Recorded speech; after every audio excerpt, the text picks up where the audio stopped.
Greetings from Charlottesville, Virginia, and welcome to Global Commerce Exchange.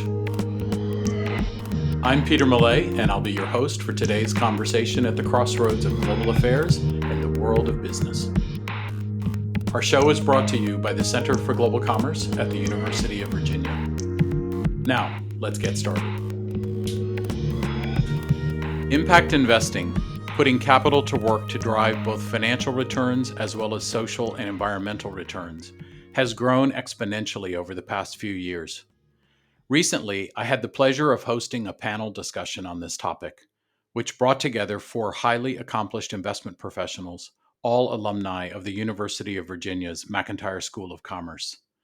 It was such an interesting conversation that we immediately decided to reshare it as a podcast in its original unedited form. Although a bit longer than usual, I think you'll find it well worth your time. My guests included Marisa Drew, the Chief Sustainability Officer of Credit Suisse, based in London. In addition to leading her firm's own sustainability agenda, Marisa and her team work with institutional and private client investors, as well as corporations all over the world, on designing and implementing their sustainability and impact investment programs. Max Gottschalk, also based in London, joined us as well. Max is a highly successful investor whose latest fund, Ocean 14, is focused on UN Sustainable Development Goal number 14, preserving ocean ecosystems. Next up was Meredith Shields, Managing Director of Sorenson Impact Foundation, based in Washington, D.C. Meredith and her colleagues focus on early-stage impact investing, addressing the world's underserved communities, tackling such issues as healthcare, education, and workforce development. Rounding out this outstanding panel was Kunal Doshi, based in Palo Alto and a member of the investing team at Capricorn Investment Group, focused on areas such as renewable energy infrastructure and resources and clean tech. I really enjoyed speaking with these experts and learned a ton about this fascinating and important field. It seems to me that all investing should be about making a positive impact. These trailblazers are leading the way. Welcome to you all, and thank you so much for being here and taking the time to help us learn about this important topic. Marisa, if I can, I'd like to turn to you first to ask a question that I must say came up a lot in the pre-questions that we received from our audience members, which is a deceptively simple one, and that is to define what really are we talking about when we talk about impact investing. How do you all define the field at Credit Suisse? It is absolutely a great question, and I think it's a little bit the mark of an earlier stage and maturing industry sector when there isn't one common definition. I think the frustration sometimes is if you Google this from 5 different sources, you might get 5 different answers. But let me express that maybe in the way that Credit Suisse thinks about it and frame it along the spectrum of financial strategies. So on the one hand, you start with very traditional financial investments that ask one thing of the investment, which is to deliver a risk-adjusted return. So that's the starting point on the spectrum. As you start to move into the field of sustainable finance, and there are many strategies underneath the umbrella of sustainable finance, you hit ESG strategies. And ESG, I think a little bit in some respects, at least in the beginning, as almost a baseline. It's a marker for good hygiene. So those are investments where you are screening initially in or out for things that align or don't align with. And I do not want to hold tobacco or fossil fuels. That would be a negative screening. Positive screening is I would like to seek out investments in green energy or what have you. But those are typically resident in public equity strategies. And if you're just doing a simple screen in and out, then typically that's also somewhat of a passive opportunity. So if you're a minority shareholder in a public company, your ability to influence and drive outcomes is somewhat limited, with one exception, which is when you can engage actively with your underlying company investments. When we get into impact, and that's where I always call it the sharper end of this spectrum, in the sense that you are with your capital really delivering for outcomes. We say that there are 3 tenets in impact investing. One is intentionality. So I strive to do something beyond a financial return. 2 is that outcome is measurable. 3, I'll hold myself accountable for the delivery of the outcome just as much as I'm holding myself accountable for the return. And finally, I'll report on it in a transparent way. And so if you get into those areas, then that's what we say is impact investing. And then I'm going to further break it down into 2 categories. And I think it's really important that we've recognized that there's a place for both. You have what we call returns first impact. There in those in that subsector, that's where you're striving to achieve a market rate of return for the given investment and given asset class. There's also a place in impact investing for what we call concessionary returns. So those are strategies which are prepared to take less than a market rate of return.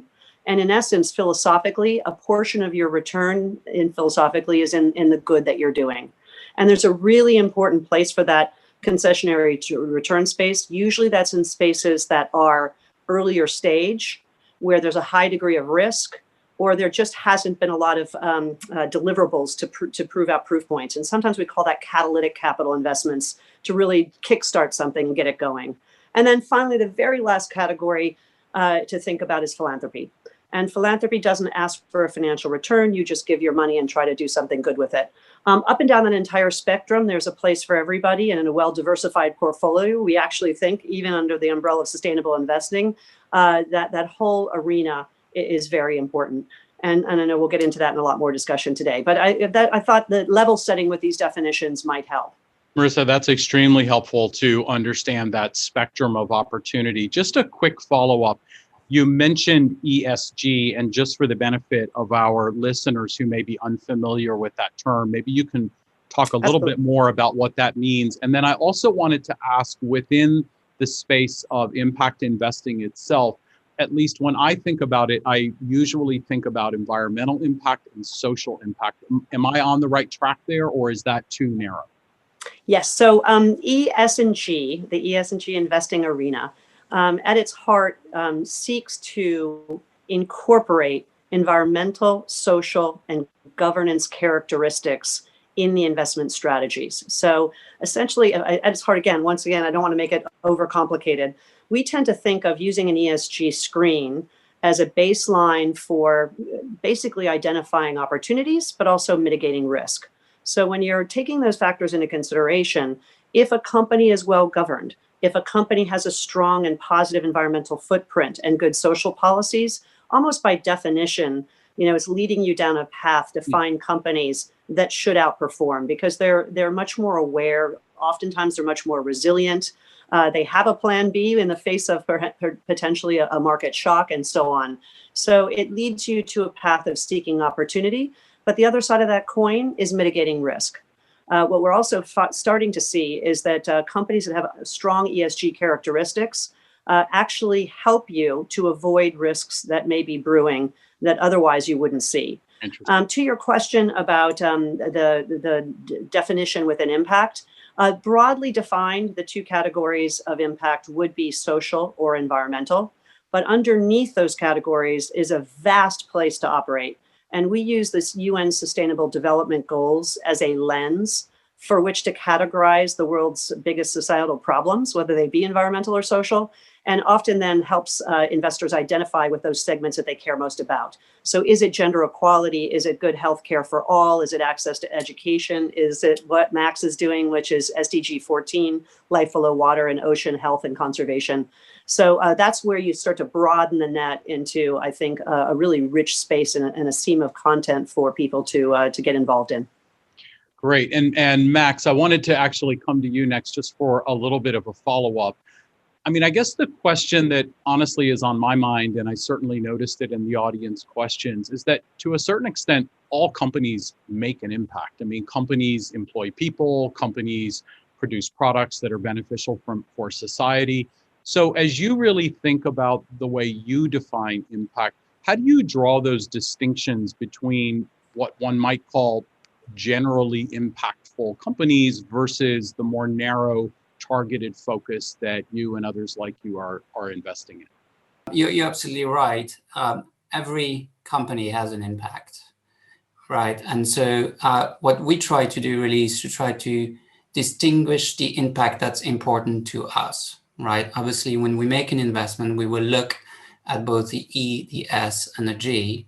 But as an ocean-related fund using SDG 14 as our guidelines, we very much focus on the E, sustainable use of oceans, stopping pollution entering the oceans. So we are looking at very specific outcomes from the investments we make. Kunal, is that the same for you as well? Are you largely environmentally focused in the work that you and your colleagues are doing? I would say for Capricorn, we don't focus entirely just on environment. We're pretty broadly focused. We define impact as generating basically commercial returns by trying to solve pressing problems in the world today. So it would cover both. Can you give us an example of something that you're doing that sort of is emblematic of the focus of your firm? Sure.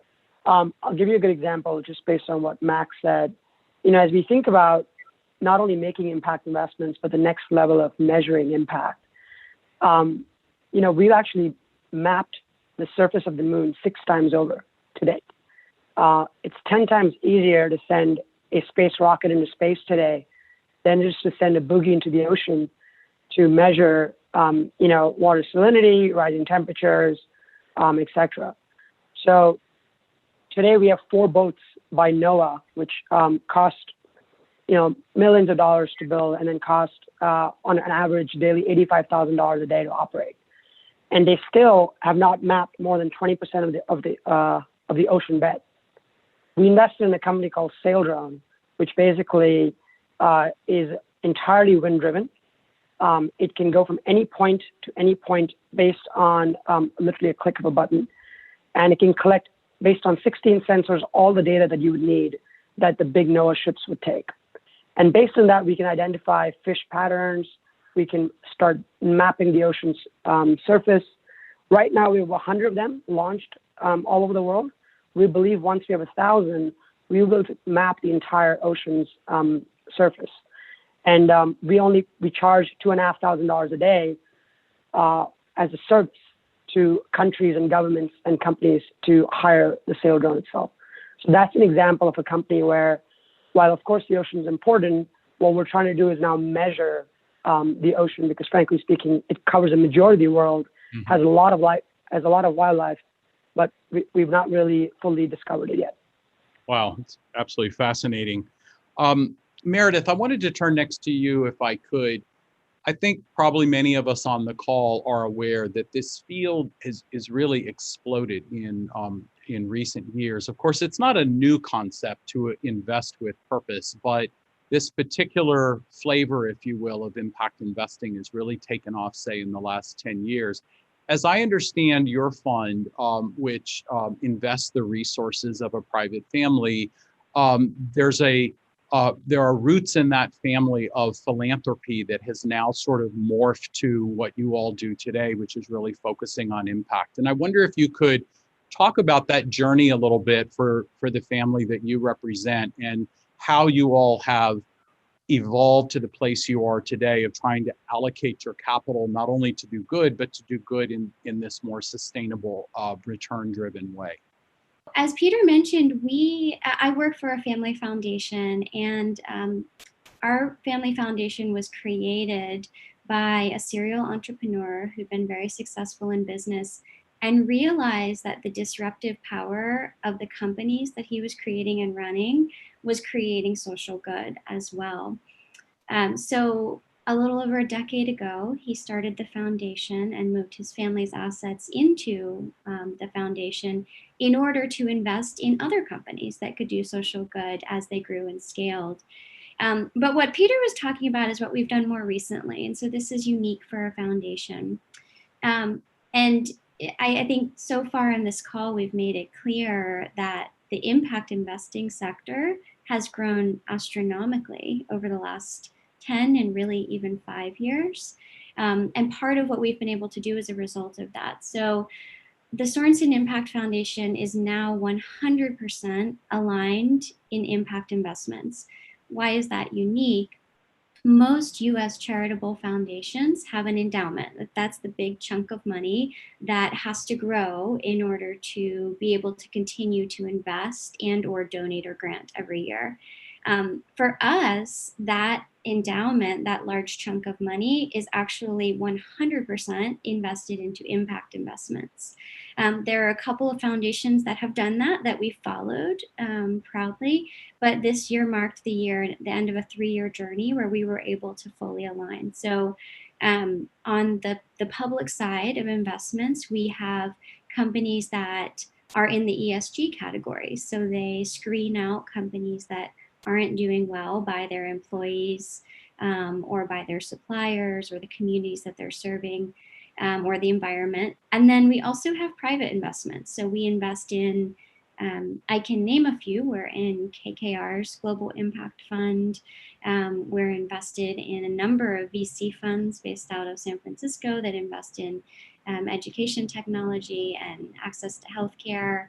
And through that, we have a fully diversified portfolio. And the punchline that I'm proud to share is that since we started that journey towards impact alignment, we're outperforming our benchmarks by a wider margin than we were before. And that's important in what Marisa noted too. We think it's actually moving us towards a bias to quality in sectors where we might not have thought about it that way before. So I'll give one example. We're in a fund called Ethic Investments. They're based out of New York. It's an index optimization fund. So not terribly sexy on the spectrum. It's meant to mirror the S&P 500, but they optimize for impact. So they have really sophisticated algorithms that scrape tons of documents and look for red flags. So for example, they removed Boeing from that portfolio a full year before the crashes and incidents that caused the stock to tank. And they did it because Boeing was only meeting the minimum threshold for safety requirements, which to Ethic was actually a social impact issue. And so that portfolio does very, very well. And it's because of a move to quality. Marisa, I'd love to ask you to jump in there. And can you give us a feel for, you have such a broad perspective from the perch you occupy at Credit Suisse. I did some research over the weekend, and it seems like numbers people are throwing around now for the size of this industry are upwards of $1 trillion. Where is that capital coming from? Is this largely private and family oriented, like Meredith was describing? Is it coming from institutions? Can you give us a sense for that? Sure. So to echo your and amplify your comments, the space overall sustainable investing is growing at extraordinary rates. So the ESG investing space is north of 75% and has been sort of year on year for the past several years. And impact, while starting from a much smaller base, is north of 1,000% in terms of its growth profile. So all signs are up. And I think that just reflects this enthusiasm and recognition that you don't have to put returns and purposeful outcomes in two different buckets. In terms of, the breadth of where this all leads, I guess I would love to pick up on Meredith's point about this as a little bit of an indicator of quality. And I get quite excited in exploring spaces where people have said they're historically either uninvestable or places where the traditional thinking is that you couldn't generate a market rate of return in that investment, because I'm keen on proving those theories wrong, and we're doing it sort of every day. And I guess that's where the excitement comes from my side, is when we roll up our sleeves and we get stuck into something, and then we can prove those outcomes. So maybe just to give you one example, please. In the and it comes around to your question about who's investing in impact. We started a journey back in 2014 to ask ourselves whether it was possible to generate private equity style returns in an illiquid strategy, focusing on people at the base of the pyramid. So this is people earning $2 and $5 a day in frontier markets. And we really didn't know if it was possible. And conventional wisdom would tell you, just like way back in the day, conventional wisdom told you that microfinance was a bad idea. So giving loans to people with no credit histories in developing markets was going to be a bad thing. in a similar thought process, we said, we just don't, it just doesn't sit right with us that would be the case, that you can't invest in this population. So we've set a very clear strategy: private equity returns to pay for the illiquidity, focus on people at the base of the pyramid, doing two things. One, investing in companies which would look to raise income levels and take people out of subsistence level living. And the second thing is to provide quality access to goods and services. And through that journey, I'm very pleased to say Fund One is delivering. It's unrealized because we're still early days, but most of the capital, virtually all the capital, has been deployed, and our mark to market is north of 35%. So absolutely fabulous return, right up there with the tier one private equity crowd. And what is most important about that journey is I almost feel like the companies that we're investing in find us as much as we find them, because they're run by mission-driven entrepreneurs out to deliver outcomes to societal problems. And therefore, on the one hand, it makes them sustainable. On the other hand, it makes them needed.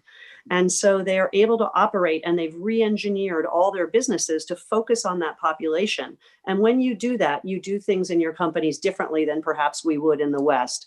And that's pretty exciting. So that's just one kind of snippet. The investors in that fund initially, we could not get any real institutions to participate when we were trying that out. It was private families who had a passion for the idea of raising income levels, and they were prepared to provide that patient capital and go on the experimental journey with us, because we didn't know if we were going to generate good returns. But now what's happened is we're in the middle of raising our second fund. And lo and behold, now the institutional community is very, very intrigued, because institutional investors are looking to put more and more and more money to work in this space. And with a track record of demonstrable returns and a differentiated strategy. So if you're an institutional investor and you want to develop a diversified portfolio, if you chase the same alternative space, in this case, illiquid private equity, with traditional funds, they're largely competing for the same businesses. Mm-hmm. They're at auction with each other. But when you're looking at this strategy here, there is really nobody in our space that's focusing on this population. And this is in particular strategy in Southeast Asia and frontier markets in Southeast Asia, highly, highly differentiated. So it's just also good, sound, smart investing purely from a diversification point of view. Let's stick with that, and I'll open it up to other panel members if you'd like to weigh in on this. One of our current Darden students, Ryan McNamara, he phrased the question this way. Here's the $1 million question. Do well-governed or impact-focused firms outperform their peers and the market overall? What data or evidence can you point to from your own investing experience? So Marisa's given us a great example that comes out of a frontier market in Southeast Asia. Can others of you address Ryan's question and give him a flavor for how these returns really are manifested? I can. I'd like to say a couple of things, and I loved everything you were saying, Marisa. The portfolio you're describing is the portfolio I manage, which is an early stage VC oriented portfolio, but focused on low income, both in the United States and emerging markets. And since we're invested in so many other funds, we get a chance to benchmark that portfolio, even though it's 100% invested in by the family that I work for. And our performance is great. So an example is that we invested 6 years ago in a company based out of Salt Lake City that helps bring high school dropouts back into finishing a GED or getting their high school diploma. It's a really high impact business. They generate incredible amounts of impact across the country, but it's also a profitable business. And that company was acquired earlier this year by one of the largest investment firms in the world. And so for us, when we see things like that, we're thinking, wow, it's not just the families and the private family offices who are looking at impact investing as a way of disrupting the things that we do and potentially creating new scalable solutions.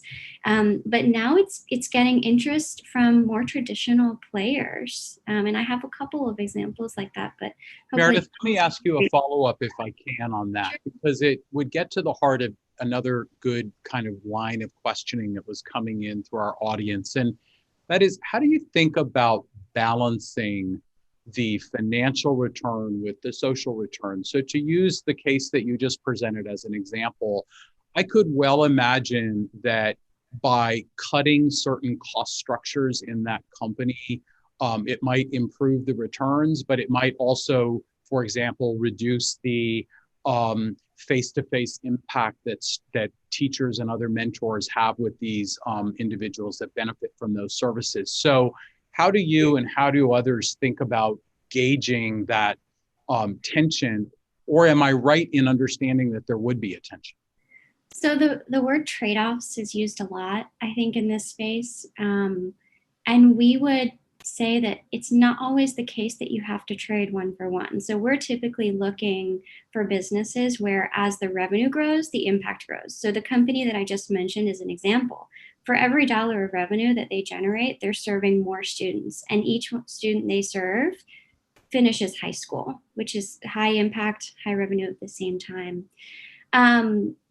As far as how to balance over time, I think what we've seen is that the more impact-oriented strategies, sometimes that's their secret sauce. That's what makes them different. That's what makes them unique. And that's how they win, because they're approaching it from a different angle than just cut cost, increase volume.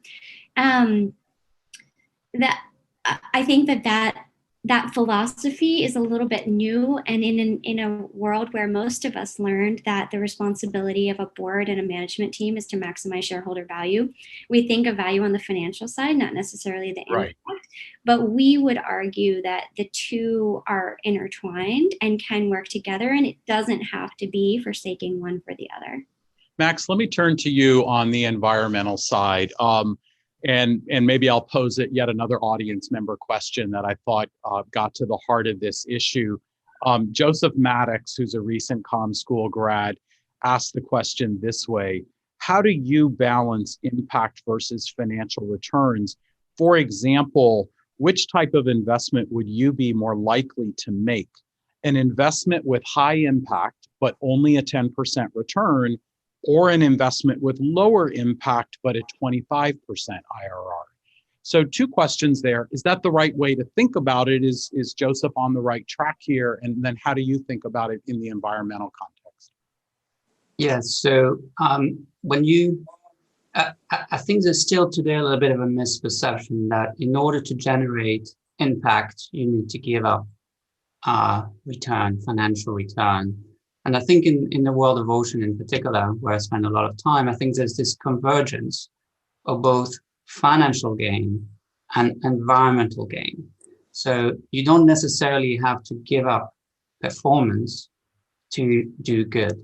I also think quite the contrary. I think what Meredith was talking about, I think there's becoming far more transparency across the businesses, meaning companies have to report on their carbon footprint, on their environmental footprint, social and governance. So all of this is becoming more and more transparent. So consumers are now choosing, products from companies that they want to buy.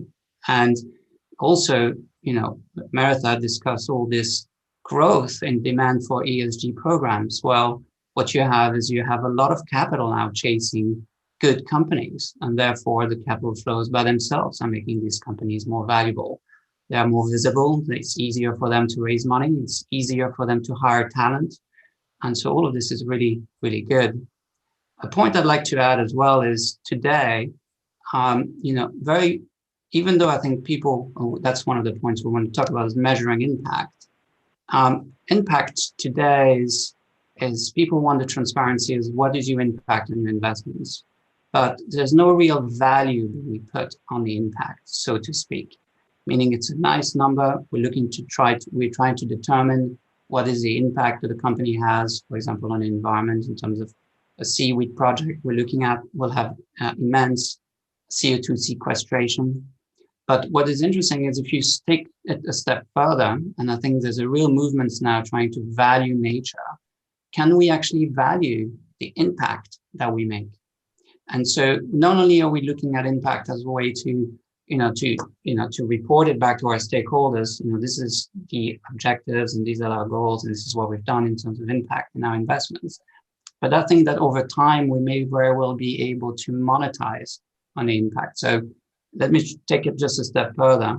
This seaweed projects we're looking at is a very interesting business. It's operating at very healthy margins, 25% EBITDA margins, a growing industry with lots of strong fundamentals. So we think we can make a lot of money just investing in that business. Now we looked at what is the amount of CO2 being sequestered from that project over the life of our investment. And so on the math we did, if we're able to sell blue carbons or blue credits, carbon credits, in the tune of the amount that's being sequestered by our projects over the life of our projects, at $20 a metric ton of carbon, we would recover our entire investment. And today we're valuing this at zero. It's an optionality in our investments. At $80 a metric tons of carbon, we would make 4 times our money back just from the impact element of our investment. Not even the financial gains we would do by investing in a good business that has a very commercial, viable business, but only by the impact. So a lot of the work we're doing is around really being very scientific about and able to quantify the impact we do so that we can measure it, audit it, report it, and then ultimately value it. So that's, I've taken this a few steps further, but to come back to the question is, I don't think we look at impact as a concessionary way, or we need to make an impact. We are very impact driven, meaning our funds is as purpose, meaning we need to achieve or invest in companies that move towards achieving SDG 14. But we're sort of taking a really quantitative and a very, very scientific approach to quantifying the impact and reporting it.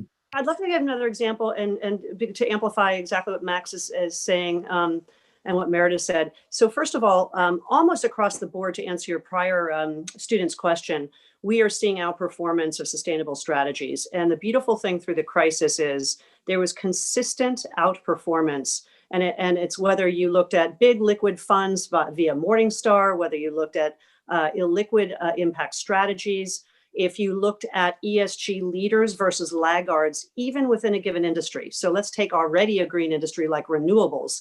You see significant outperformance from the ESG leading companies that are really well governed and take all these things into consideration, including being a green company, versus those that maybe had lower G scores or lower S scores, yet still were in the renewables arena. So almost no matter which way you look at it, we've seen outperformance. And I love the idea that in shock points is when you really test your mettle, right? When you have a market shock or an exogenous event that impacts, that gives enthusiasm to the market and creates confidence. And that's partly why we're seeing an enormous amount of funds flows into these strategies. But I'd like to touch as well on amplifying something that Max said about this pricing of natural capital. He's talking about the opportunity side to generate returns.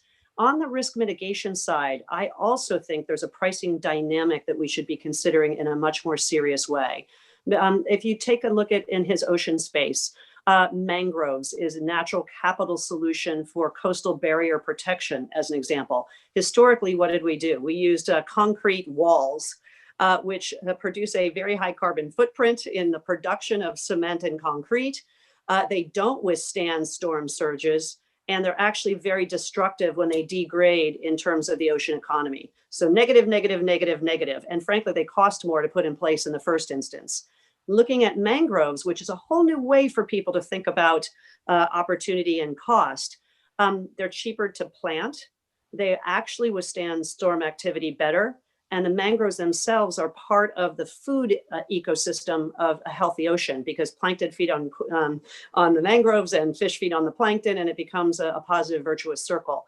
Now, that is a whole different way to think about finance, perhaps, than we have ever done before. But I think this is where the intellectual fun comes in, is to challenge ourselves on this reframing of finance and investment industry.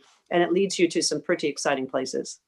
Hey, Kunal, let me come to you to kind of follow up on this conversation. So Meredith sort of introduced the idea with her example of the students that are getting their GED or high school diplomas, which obviously has enormous social impact.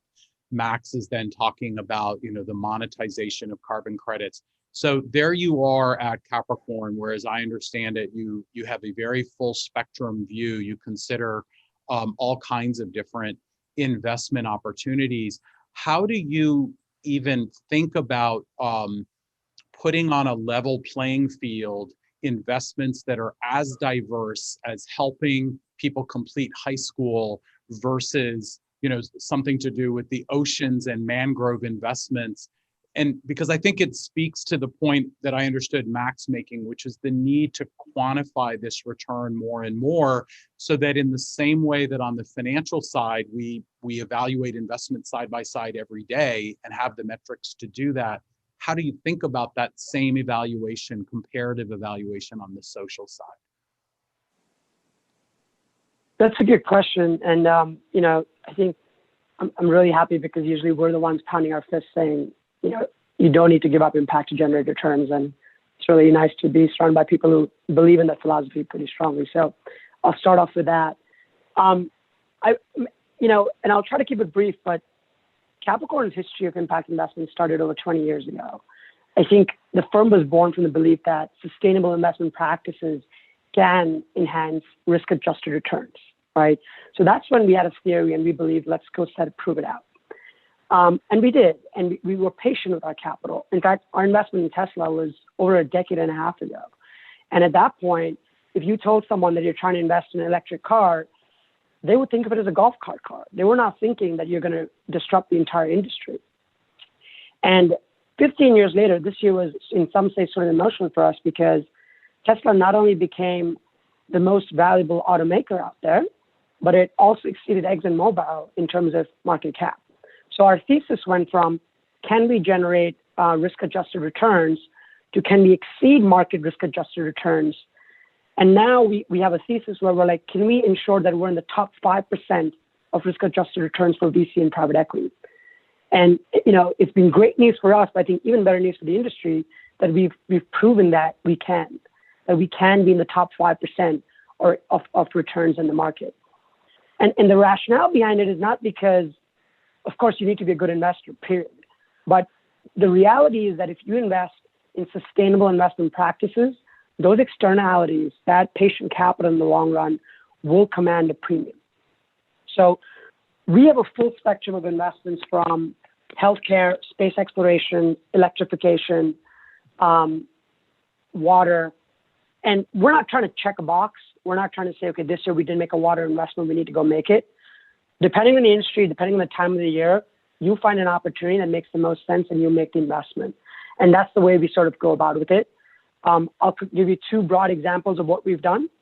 One example is Planet Labs. Okay, Planet Labs basically started about 10 years ago. We met the founder in his startup garage, literally in his garage, and they basically said we can invent satellites that are about 1.5 feet long, cost $1 million, and we can launch them into space.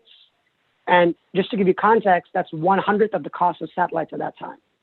And we said, well, what will you do with all these satellites? And he said, as the Earth rotates, it can take a picture of every square inch of Earth within 24 hours. So now what you have the ability to do is, if you look at the Amazon forest last year, you look at the Amazon forest this year, you can actually outline where deforestation took place, right? And it's a model for data tracking for the entire globe. And today, we invested in them at a pre-$20 million valuation. Today, they've crossed over $1.5 billion in valuation. So it gives you a good example of what happens when you're sustainable and patient in terms of investing capital. And take it on the other side, this is what we call as earth impact or environmental impact. If you think of people impact, we've also invested in a startup education app where when students in North America are struggling with a problem and you don't always call them a tutor, especially now, you don't always have access to a professor. You can take a picture of your problem. It will surge like Uber. A teacher in the developing world that probably gets paid a lot less than a teacher in the developed world will pick up that problem, chat, and solve the problem for the student within 10 minutes. So you've sort of created an advantage in both economies And most importantly, if you leverage AI over time, students ask similar questions. You can leverage that AI and technology to now have a bot, which people don't like to chat with, but sometimes they're equally effective in answering questions. So to your point, that's how we view the impact, and those are examples of environment and people impact under what we would call as return on humanity as capital. Those are really great examples, and I appreciate you sharing those with us. And it reminds me to ask a somewhat cynical question, perhaps, that was asked by one of our audience members, who worries a little bit that this field is dominated by what he referred to as sexy investing, and that as long as it has something to do with cool apps, or it has something to do with, saving the turtles in Costa Rica, then it's going to get all kinds of attention. But if it's kind of off the grid and it's more basic blocking and tackling, day-to-day reinvestment in communities, reinvestment in environments, not so much. Is that reasonable for him to have that concern? Marisa, I see you shaking your head. Can you take that up for us? I actually think serving underserved communities, I think I alluded to a little earlier, is because in many respects it's a necessity. Your beneficiaries don't have a plan B, and they so desperately need your services. That creates a very sustainable business model. So I love the sexiness of tech, and a lot of our returns are coming from what I call tech-enabled service for humans. And in fact, that's one of our super trends, which is technology at the service of humans. Mm-hmm. And whether it's ed tech or healthcare delivery by mobile app and scanning and so on for people in frontier markets, all that's fabulous. But actually even basic goods and services. So a category I might point to, which has been very, very successful, is investing in affordable housing. We know in every major city in the world, whether it's Western or whether it's developing, we're having an increasing divide in the ability for people who are at the lower economic level to afford housing. So if you're investing in providing affordable housing for those communities, and it's a very different model than investing in luxury real estate and building luxury condos in Manhattan or San Francisco, you're creating a necessary service. And I'm actually, on a personal basis, invested in a fund that's been doing that for 20 years and delivering extraordinary double-digit returns in a debt instrument, even at these low interest rates. So it can be done. Another example I might point to in the area of kind of basic goods and services is in healthcare delivery. Back to that same concept of people at the base of the pyramid, we've invested in a private equity fund that is providing hospital care in frontier markets in India. And the business model of hospital delivery in rural India is completely different than the West. The ratio of hospital beds and to operating theaters is completely the inverse of what you see in the West. It's almost like an industrialized process to provide surgery. So you have many, many more operating theaters versus rooms. So it's deliver the care and then they leave, they don't stay overnight, and all the cost infrastructure associated with that. Now you might say, is that actually treating the patient as a commodity? Actually, because those doctors see more cases on a daily basis by a factor of 10 than what you see in the West, the experience and the quality of care that those serve are nothing, and relative to the cost of the US, probably one, if not a hundredth of the surgery cost. They're able to do that. They can do it in an industrialized way. It's good old simple basic technology, no tech here, but actually making exceptional returns. And I could go on and on and on sector by sector, but those are just some snippets of how those areas can happen. Thank you. Yorika asked if it's realistic to expect social enterprises to tackle systemic issues. Or another listener asked the question this way: impact investing seems to fill a gap between what free market capitalism can achieve and where governments can add value. Is impact investing simply passing responsibility from governments to financiers and therefore not holding governments responsible? It's a big topic, but how do you even think about that question? It's a good one too. So look, governments play a very critical role in the impact space, right? They set the rules and regulations in place. They they in fact invest very heavily in the impact space.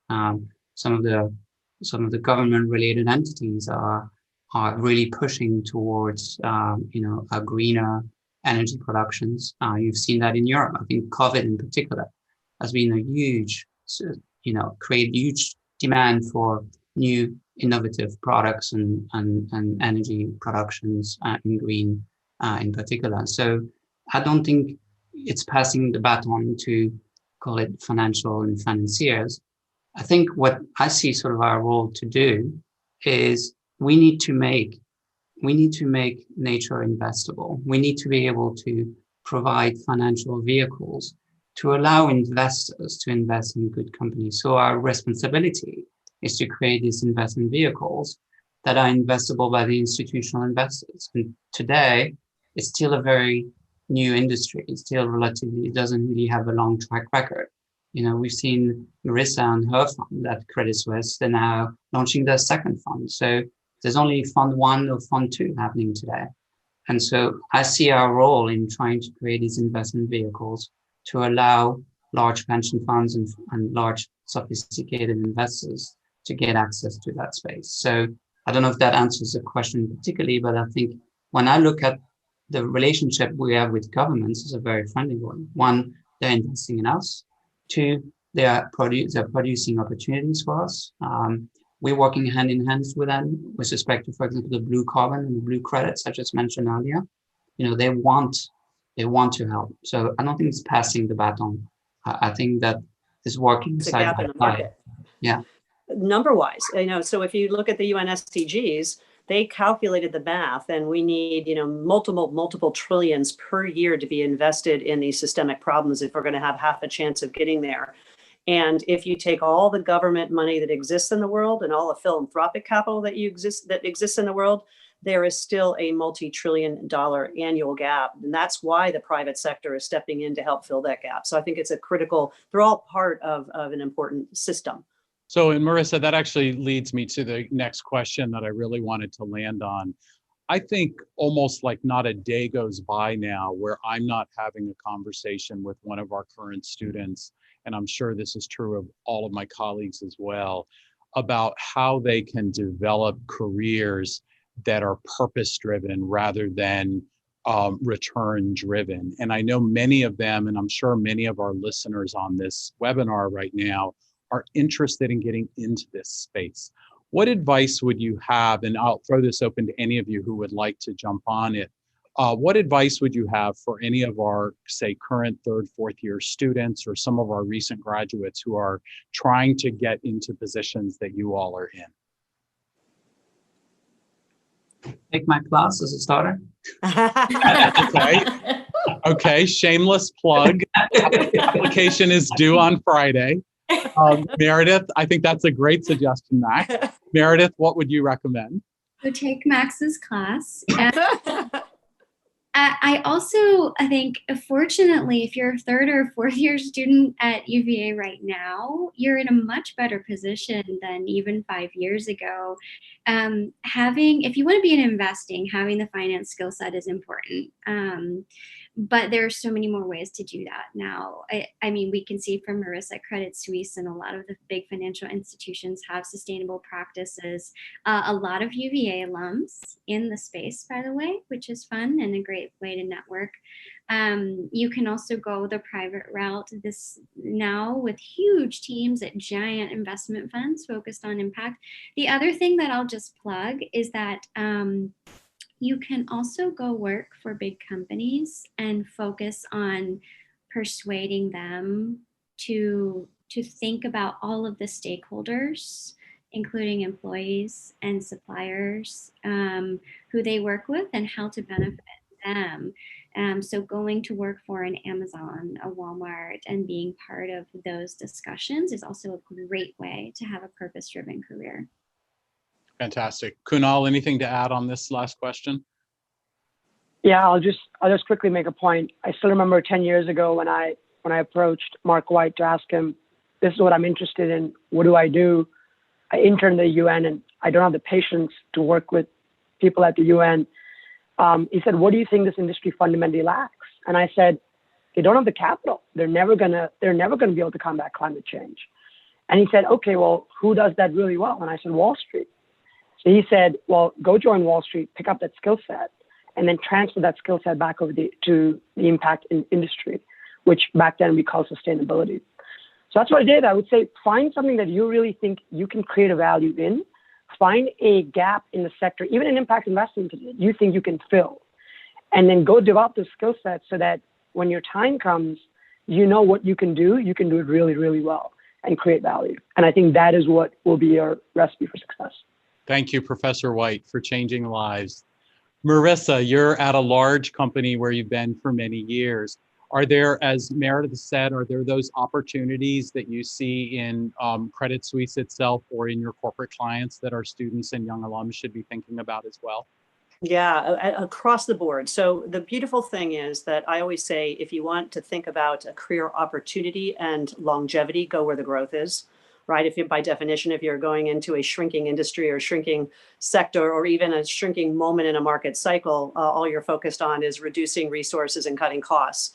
The wonderful thing about the sustainability field is the societal problems that we're all trying to solve, the mission that, I think gets us all up to every day and our North Star is not an overnight anything. It is going to take decades and decades and decades and trillions of dollars of investment, which therefore means that there's a longevity to this and an opportunity set that's going to open up across corporates, the investment world, the policymaking world, civil society, you name it. So I would almost start with saying, what are you passionate about? Do you like the idea of being an investor? Then think about investing with a sustainability lens and all that that entails, whether it's institutional, whether it's PE, whether it's venture, et cetera. And we've got representatives across the piece on that. If you much more say, I'm actually a corporate person. I love the idea of working for a corporate entity with goods and services. Every single corporate in every single sector desperately needs people who will push and challenge the businesses to evolve their models to make them more sustainable. And it is not actually an accident that they used to say one of the most important routes to become a CEO of a large corporate would be either be head of strategy or maybe CFO. Now they say it's the CSO. The role is actually becoming critically important because the longevity of the company in many respects depends on it. If you're passionate about that political arena or regulatory arena, oh my God, every single political leader is sort of banging the drum on sustainability and same thing and translating that into regulation. So even within a bank, investing, advising, research analyst, sustainability everywhere, even our real estate people, right? I'm challenging them every day to look at our corporate footprint and think about how we can push ourselves to change our operations. So honestly, the opportunities are vast. It's what do you get excited about? Thank you. Well, as many of my former students will tell you, I'm well known for never letting class out on time. So I promised myself today we would actually end on time. This has been just a truly amazing conversation, and I think you've all opened our eyes to this incredibly important field, and I'm sure you have continued to spark the interest of many of our listeners. And so, again, I just want to thank all of you, Max and Meredith and Marisa and Kunal, for sharing your expertise and also for being such great ambassadors of McIntire and of the University of Virginia. We really, really appreciate that. Global Commerce Exchange is produced at the University of Virginia's McIntire School of Commerce by Rick Carew, with support from McIntire student Priti Nandi. The views and opinions expressed on the podcast are those of the guests and host and do not reflect the official policy or position of either the school or the university.